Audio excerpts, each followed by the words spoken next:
In February 2025, President Trump reignited his signature America First agenda, making headlines across the globe with a dramatic announcement: a sweeping 25% tariff on all imported steel and aluminum.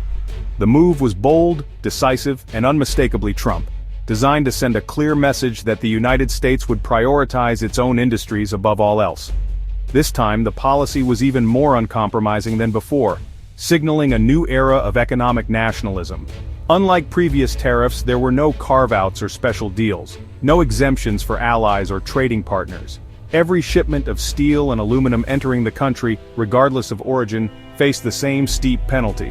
Customs officers at ports enforced the new rules with unprecedented rigor, and importers scrambled to understand the full scope of the changes. The administration's goal was clear: force American companies to buy domestic metals, revitalize U.S. manufacturing, and reduce reliance on foreign suppliers.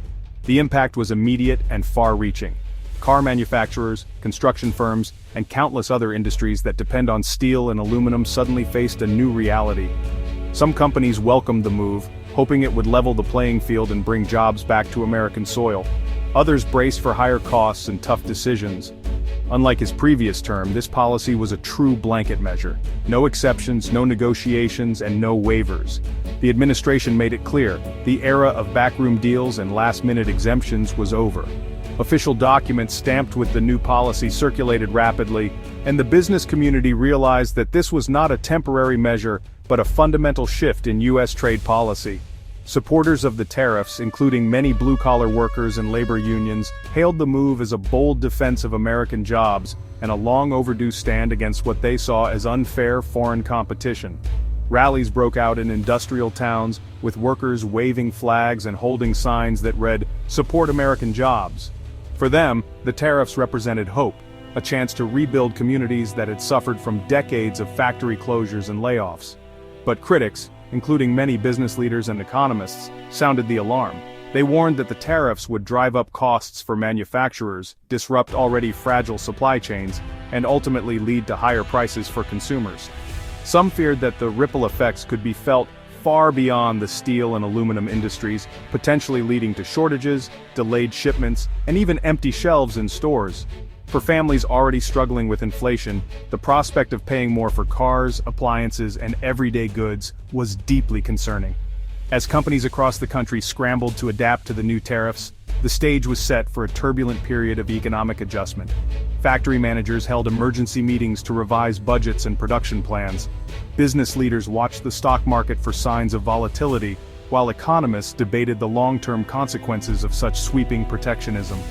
With uncertainty looming, America braced itself for the challenges and opportunities that lay ahead. The business world reacted swiftly. Coca-Cola, a U.S. icon, was among the first to address the tariffs' impact. On a February earnings call, CEO James Quincey explained that the company relies heavily on imported aluminum for its cans, mainly from Canada.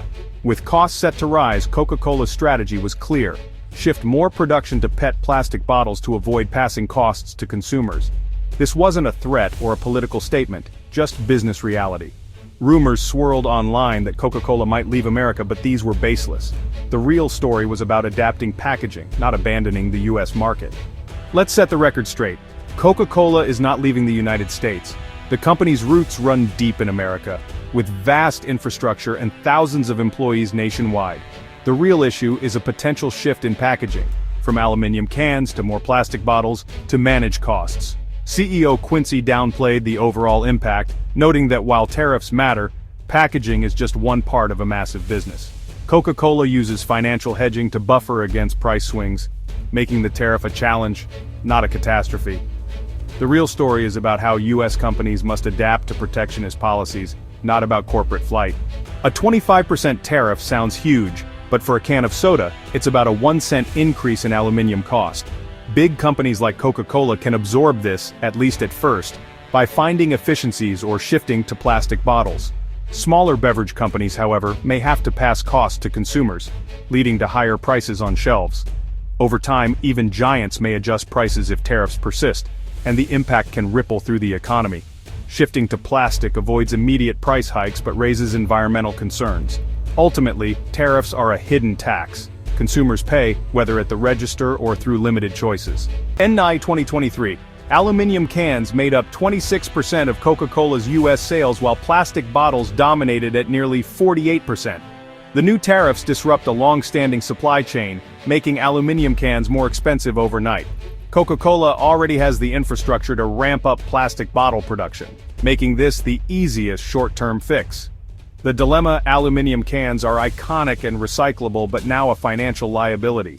The entire beverage industry faces similar choices: absorb costs, raise prices, or pivot to plastic. The tariff forces a tough trade-off between tradition, cost, and sustainability. For Coca-Cola, the packaging shift is a reluctant response to external pressure, not a voluntary move. When a global giant like Coca-Cola considers shifting from aluminum cans to plastic bottles, the environmental stakes are enormous. Such a move would not only impact the company's own sustainability goals, but also send ripples throughout the beverage industry and beyond. The choice of packaging material is more than a business decision. It's a statement about environmental responsibility, resource use, and the future of our planet. Plastic bottles are already a leading source of pollution worldwide, clogging rivers, littering beaches, and filling up landfills at an alarming rate. Coca-Cola, as one of the world's largest beverage producers, is frequently singled out as a top contributor to plastic waste. Environmental groups have repeatedly criticized the company for its role in the global plastic crisis, and a shift toward even more plastic would only intensify this scrutiny. In contrast, aluminum stands out as a far more sustainable option. Aluminum cans are not only highly recyclable, but the recycling process itself is energy efficient and can be repeated indefinitely without degrading the material's quality. This closed-loop system means that every can recycled is a step toward reducing waste and conserving resources, making aluminum the greener choice for packaging. If Coca-Cola were to switch to plastic due to tariffs or economic pressures, it would undermine years of progress toward sustainability. Such a move would likely provoke backlash from environmentalists, consumers, and even shareholders who increasingly demand corporate responsibility. The company could face accusations of greenwashing, making superficial environmental claims while actually harming the planet. The timing of this potential shift couldn't be worse. Recently, Coca-Cola scaled back its ambitious goals for using recycled content in its bottles, a decision that has already drawn criticism from environmental advocates and the media. Any further retreat from sustainability would only increase public scrutiny and damage the company's reputation as a leader in corporate responsibility. At the same time, the Trump administration's renewed support for single-use plastics signals a broader shift in national policy away from environmental protection. This political climate makes it even more challenging for companies to prioritize sustainability, as regulatory support for greener alternatives weakens and economic incentives favor cheaper, less sustainable materials. Ultimately, the intersection of economic policy and environmental responsibility has never been more fraught. As business interests and environmental priorities collide, the choices made by industry leaders like Coca-Cola will shape not just their own future, but the health of our planet for generations to come. Financial analysts agree the direct cost to big companies is manageable thanks to hedging and scale, but industry groups warn that tariffs hurt downstream manufacturers, risking jobs and competitiveness. Environmental advocates are united in their concern: more plastic means more pollution, overwhelming recycling systems, and harming ecosystems. The situation highlights how economic policy can force companies into choices that clash with sustainability goals. Experts warn Coca-Cola's brand could suffer if consumers see the shift as abandoning environmental commitments. The company must tread carefully, balancing financial survival with public perception. Misinformation spread quickly, chiefly the false claim that Coca-Cola was leaving the US. In reality, the company is simply adjusting its packaging mix to manage new costs. The immediate price impact is minimal, but long-term pressures could eventually reach consumers. Coca-Cola's packaging shift is a forced response to tariffs, not a voluntary abandonment of sustainability. This challenge isn't unique. Any company using imported metals now faces similar tough choices. The real story is about widespread economic consequences, not sensational rumors. The recent imposition of metal tariffs is just the beginning of a much larger story, one that could reshape the global economic landscape for years to come. These tariffs, targeting steel and aluminum, are not isolated measures. Instead, they signal a shift toward protectionist policies that could have ripple effects far beyond the metal industry.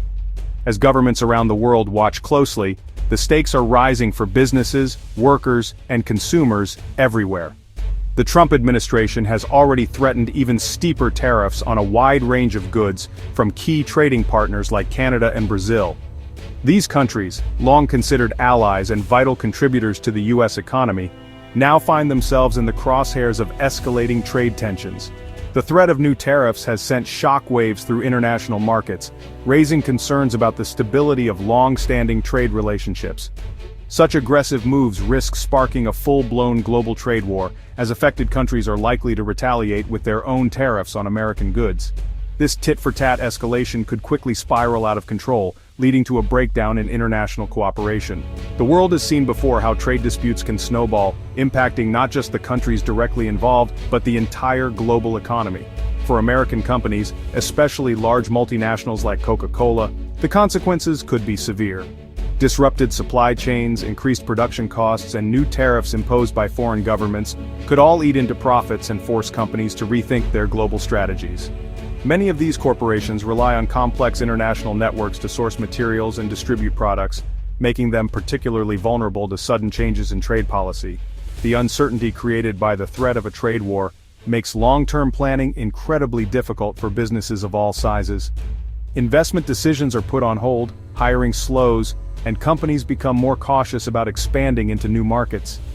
This hesitation can ripple through the global economy, slowing growth and undermining confidence in the future. For everyday consumers, the impact is felt at the checkout counter. A trade war means higher prices on everything from groceries to electronics, as companies pass increased costs on to buyers. In some cases, certain products may become harder to find, leading to fewer choices and a less competitive marketplace. The effects are not limited to luxury goods. Basic necessities could also see price hikes. The Coca-Cola can is just a symbol, a familiar product that illustrates how deeply interconnected our world has become. Trade barriers, even when aimed at protecting domestic industries, often have far-reaching and unintended consequences. They can disrupt the delicate balance that allows companies to operate efficiently and deliver affordable products to consumers everywhere. In today's global economy, protectionist measures can end up creating more challenges for the very companies and workers they are meant to help. As borders tighten and trade slows, factories may close, jobs may be lost, and communities can suffer. The looming threat of a global trade war serves as a stark reminder. In an interconnected world, the actions of one nation can have profound consequences for all.